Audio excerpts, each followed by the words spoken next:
สร้างโจ๊ะการเคลื่อนไหวโครงการขุดค้นปรุงแต่งแฮเล็กอยู่บ้านสวงเมืองวังเวียงและบ้านหนองพูไซเมืองลองแจง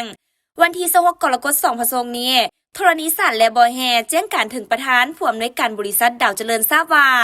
ผ่านการกวดกาภาคสนามของคณะวิศาการกรมธรณีสารและบอแฮสมทบกับห้องการอุตสาหกรรมและการค้าเมืองวังเวียงและอำนาจการปกครองท้องถิ่นข้างวันที่8หาวันที่9มิถุนายน2026เห็นว่า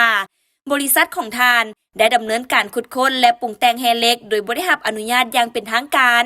ซึ่งเห็นว่าบ่สอดคล้องกับกฎหมายว่าด้วยแฮท่าฉบับปรับปรุงปี 2017 และขัดกับระเบียบการอื่นที่เกี่ยวข้อง นอกนี้ยังได้ส่งผลกระทบต่อสิ่งแวดล้อมโดยเฉพาะแม่นเฮ็ดให้น้ำซองขุ่นฉะนั้นเพื่อให้การคุ้มครองทรัพยากรแฮธาตุเป็นไปตามกฎหมายและระเบียบการอย่างเข้มงวดกรมธรณีสารและบ่อแฮจึงได้ออกแจ้งการเพื่อให้บริษัทของทานปฏิบัติคือ 1. ให้บริษัทโจะหรือหยุดกิจกรรมขุดค้นและปรุงแต่งแฮธาตุและกิจกรรมที่เกี่ยวข้องกับเวียกงานบ่อแฮ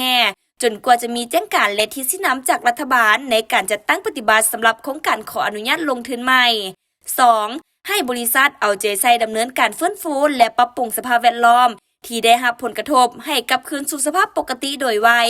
โดยการเข้าร่วมติดตามขององค์การอุตสาหกรรมและการค้าเมืองวังเวียงแขวงเวียงจันทน์ร่วมกับองค์การอุตสาหกรรมและการค้าเมืองรองแจ้งแขวงเสสมบูรณ์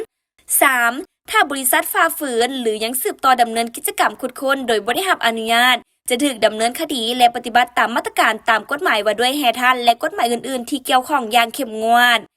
4. กรมธรณีสารและบอแฮจะสมทบกับองค์การคณะกรรมการลงทุนเพื่อจะตั้งปฏิบัติแจ้งการขององค์การสำนักงานนายกรัฐมนตรีฉบับเลขที่871ทำหสนยลงวันที่26มิถุนายน2026เกี่ยวกับการเรียกเชิญบริษัทมาเฮ็ดบทบันทึกกล่าวเตือนและดำเนินมาตรการปรับใหม่ตามระเบียบการ